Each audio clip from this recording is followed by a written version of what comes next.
Well, welcome. This is now the OCR F585 video on terms of trade. Okay, so in the last video we looked at comparative and absolute advantage, and the nook and cranny to understanding that was just saying that the absolute advantage is, with the same set of resources, which country could produce more of what, and if it could produce more with the same resources, had an absolute advantage. Whereas we looked at comparative advantage and just said, well, it's which has got the lower opportunity cost. So if it produces one more unit of something, what is it having to forego? Okay, and that was really the nooks and crannies of absolute and comparative advantage. Now, in that video, I did do a few diagrams, but I just want to stress at the start of this video, probably should have done it at the end of that video.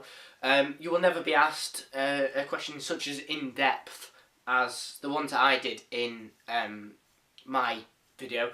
But it's always nice to be able to understand it. As I said, the nooks and crannies of it is you need to be able to understand the what absolute and comparative advantage is, as I mentioned. Okay, so in that, I sort of mentioned this terms of trade thing, and I said, what are the terms of trade between two countries? Now, as I just said, that you will never be asked a question on that. But this terms of trade, what essentially it is, well, there's a formula for it which I think kind of explains it quite well. It's the index of the export prices over the index of the import prices times 100, okay? And how does that enable us to explain this terms of trade? Well, good question, actually. You would thought obviously thinking about it to ask. Okay, basically what this is trying to show is it's how much is the our export prices rising in comparison to someone else's export prices. In other words, how much is our export prices rising in relation into how much it costs us to buy someone else's someone else's export prices. So it's export price over import prices times 100. So it's kind of almost a ratio, kind of percentage kind of thing, okay, in terms of trade. And there's a couple of things we need to know straight away. What is meant by an improvement in the terms of trade, and what's meant by a decrease in the terms of trade. Okay. I'm missing something out, but I'll just explain this. Okay. So we've got export price and import prices, and an improvement just means we can buy a greater volume of imports with our exports. Okay. So our export prices increase, whereas the import prices decrease. Okay. And so that's an improvement, and then obviously the deterioration or the decrease in the terms of trade is the opposite. Okay, so it's an improvement. I can't even spell improvement, but you get the idea. Okay, so that's an improvement. Okay, so really, therefore, the terms of trade tells us how much our export prices increasing so we can buy more of someone else's good, or are they decreasing so we can buy less of someone else's good. Now, we're going to go into the advantages and disadvantages of them two later on, but that's really the nooks and crannies of the terms of trade, okay? So what we're going to do now is I'm going to start discussing about the trade between rich and poor countries, or rich and rich countries, and why would they trade. Now, as I said, in the comparative and absolute advantage video, I think I talked about the UK and Kenya. And Kenya having been able to produce bank services. Well, that's not necessarily the case. I mean, obviously, I'm not saying they don't, they do, but obviously the products are slightly differentiated. The bank service from Kenya won't be as good, or won't be as good as the bank services in the UK, especially from the likes of London and Manchester, big cities like that, as you know. Okay, so what I'm trying to say is, because of these poorer countries tend to have, I'm trying to write it out. These poorer countries tend to have a great quantity of land, generally a great quantity of labour as well. Not necessarily skilled, but still great quantity of labour that they could train up if they wanted to be more skilled, etc. But the only thing they don't have, or aren't able to produce in such good quantities, and this is mainly due to the lack of skills in the labour force. This is all assumptions, by the way, but that's what this is all based off, assumptions in the end. Okay, so what I'm trying to say is the poorer countries will trade something called primary commodities. Poorer countries generally trade primary commodities. And what the hell do we mean by primary commodities, you might be asking? Well, again, good question, full of these good questions. Okay, so a primary commodity is just something, as you can probably guess, the name primary comes from, you know, the primary sector, the secondary sector and the service sector kind of thing, okay, going back to F581. The primary is just sort of getting the stuff out of the ground, the raw materials. So the primary doesn't involve much capital applications in terms of, you know, we don't have to, sort of capital applications, sort of producing camcorders. I was pointing at you, I was pointing at my camera, obviously. Unless you're a robot, then in which case, you know, good luck to you and such. Anyway, what I'm trying to say is they're not really able to send raw materials into something, you know, I mean, mainly electronic goods comes to mind, but machinery, cars, etc., that kind of thing. So really, they don't trade in that. So therefore, primary is sort of the raw materials, as I mentioned. So the primary commodities are stuff like, you know, your corn, your wheat, and your tin kind of thing. Obviously, depending on which given poor country or less developed country that you're talking about. As I said, they generally trade in these primary commodities.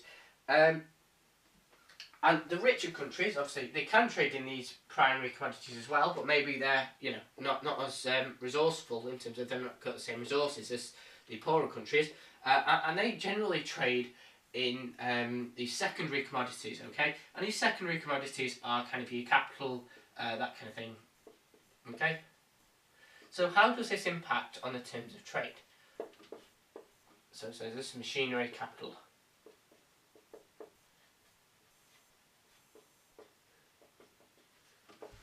Okay, so we talked about the increase in export prices and the decrease in import prices, the improvement in the terms of trade. Well, I don't know if you're aware at the moment, but electronic goods, they're quite expensive, and machinery, quite expensive, cars, quite expensive, and if you go and buy some wheat or corn or tin, it's not that expensive. I mean, it is, you know, it's a cost and it's an expense, but definitely not as expensive as a car. You don't go to someone walk into a Mercedes dealership and go, I want this C220 CD. I've got a stick of corn for you. You probably get a shot. But you know, that's just my experience of that. But obviously, you know, I managed to ninja kick his ass, and you know, I got out of there. But just a bit of a hint there for you. Okay, so anyway, the rich countries, as I said, trade in these secondary commodities, which are obviously a lot more valuable than the primary commodities, which are traded by the poorer countries. So really, in essence, we have to relate them to, okay? So, obviously, the rich countries can trade with the rich countries as well, which we'll go into in a minute, but when the rich trade with the poor countries, generally what we assume is the rich countries are going to be trading in the capital, the secondary commodities, etc. The poor countries are going to be trading in the wheat, etc., that kind of thing. Now, because obviously the wheat and the tin is not as expensive, it's not worth as much as the car, the capital equipment, they have to trade a lot more than the rich countries do, which means obviously they have to put a lot more resources in of what they've got, etc. So, even though the value would be the same, it would be a lot harder for the poorer countries to produce more, if that makes some sense. Okay? Whereas the rich countries don't have to actually export that much, so they can have really high export prices, as they do with capital, and still make enough money as the poor countries selling pretty much everything. Okay? So, what we're trying to say is, the terms of trade, it takes this into account, but, okay? Now, the rich countries would really only trade with the rich countries in terms of these kind of commodities, the primary commodities, if the transport costs between the rich and the poor countries were too high. And obviously, you know, one poor country couldn't possibly produce everything in terms of the primary commodity for the other rich country. Yeah, it's just logical, world production, etc. Okay? So what we're trying to say, I'm trying to say this, but I'm also trying to say this. I don't know why I just frigging say it, but you know, that's how life works. Okay, so the transport cost between them two, because the poorer countries generally are further away from the rich countries in terms of the Eurozone kind of thing, the group of European countries, they're further away from these poorer countries, obviously. Okay, because you don't have a poor country slap bang in the middle between two rich countries. It's generally not like that, because obviously, you know, the resources, etc., would be the same and they wouldn't be so poor. Anyway, so you get the idea. what I'm trying to say is rich countries, so therefore we assume there to be quite a big distance between this poor country and the richer countries. So therefore it's going to cost a lot to transport the goods, you know, you fly the wheat back and forwards or trade the capital. It's going to be a lot of driving, you know, infrastructure, even though it does produce jobs, which you could go on to talk about that. We're not really interested in that kind of crud. We're more interested in, you know, the actual transport costs. Now we said it is obviously cheaper, these wheat and stuff, and the poor countries will produce it at a cheaper rate than the rich countries because, you know, just sort of brand awareness kind of association kind of thing. Okay, and the poorer countries will be more efficient because they've got better climate than probably the rich countries have. Okay, so therefore, if the transport costs outweigh the difference between, you know, the two prices in the poor and the rich countries for the primary commodities, then the other rich country will just trade with the other rich country. There's no reason for them to trade with the poor country. So which obviously means the poorer countries are going to be less able to buy more capital and improve their stock in the future. Okay, so really that's the difference between the rich and the poor trading countries. Okay, so what we're going to go on to now is going to go back to this idea of improvements and deteriorations in the terms of trade and how that affects it. Okay, now obviously, probably you should be aware that you know, the difference between the advantages for the improvement in the terms of trade and the disadvantages for the deterioration in the terms of trade are going to be the same. So kind of opposites are equal kind of thing, if that makes some kind of sense really.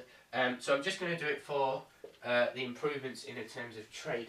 Okay, so what we're going to do is a series of advantages and disadvantages. Okay, so well, we said an improvement in the terms of trade was when export prices rise in relation to import prices. Now, if they do that, basically we don't have to trade as much exports to buy in the same imports. Okay, so in essence, what I'm trying to say there is it's relatively cheaper, which obviously means you can go on to talk about better quality of life, etc. Okay, so increased standard of living because you got a greater choice, etc., etc. Okay, so that's one point you can go on to talk about. However, a disadvantage of an improvement in the terms of trade. Now, if our export prices are rising in comparison to our import prices, then obviously it's going to be more expensive for the other country to buy our exports. Okay, so obviously therefore we're going to have a reduced international competitiveness, okay, which obviously would lead to a decrease in our net exports, okay, which would obviously therefore lead to reducing aggregate demand, and you could go on and talk about that. Okay, now the key thing to distinguish while I'm on this point is the difference between the terms of trade and the balance of payments, okay, or the balance of trade. Okay, so the terms of trade just looks at the prices relative from an export price to an import price, whereas the balance of trade looks at the actual volume that's being you know, the volume that's being put in and brought back to the country, so export and import. Obviously it goes off value, but the terms of trade are to do with the prices, okay, relative to each other. Okay, so hopefully that's going to clarify it while I was on that point. Right?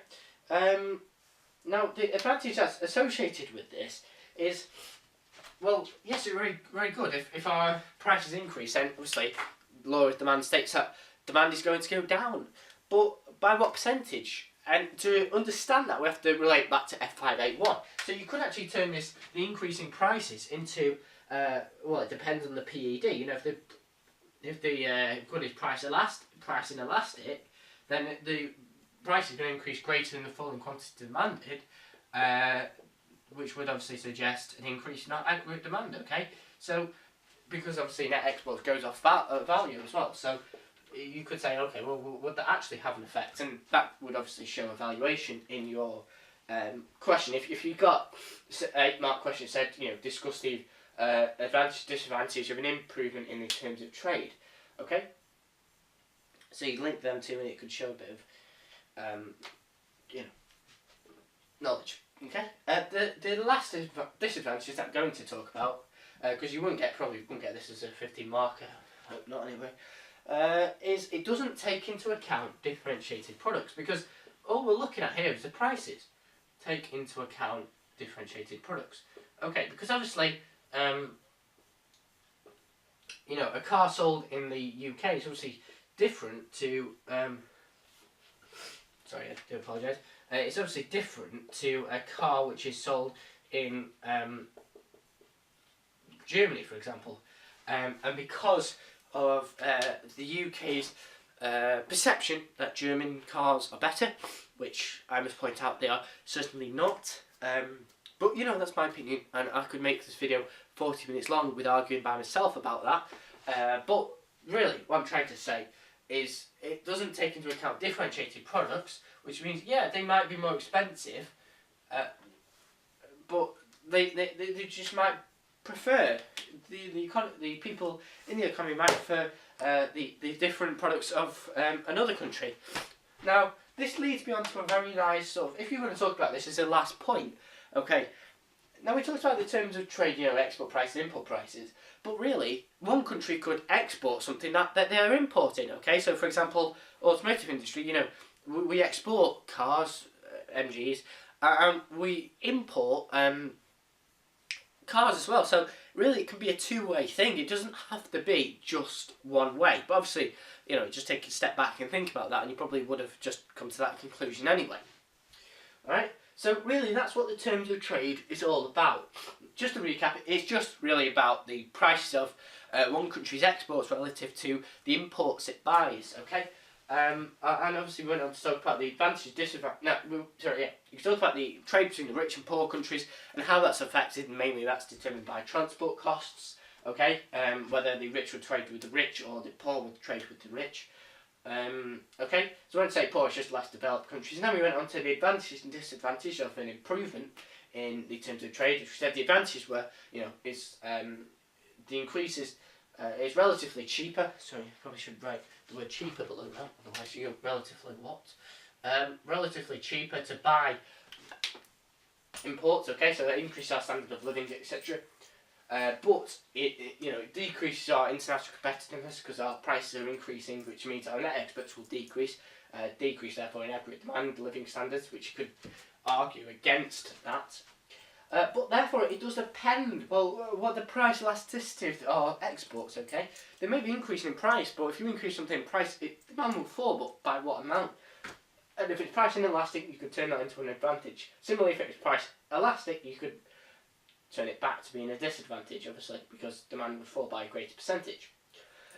This last point really is kind of separate. You can link these three together, but this one is sort of one that you might talk about on its own, as a disadvantage, obviously, doesn't take into account differentiated products. So, obviously, consumers' taste, obviously, you know, they're dictated by differentiated products. So you could almost say, oh, the terms of trade assumes we're in an oligopoly market. So a bit of F585 there for you as well. So, you know, shows you paying attention in your economics lessons, which is always a bonus.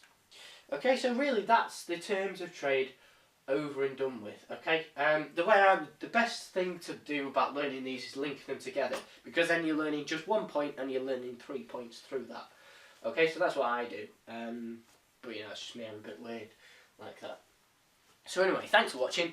Hopefully it's been of some help to you. It's not been a complete waste of your life. And we'll see you in the next video, which will be floating exchange rates and free market exchange rates. Fixed, sorry.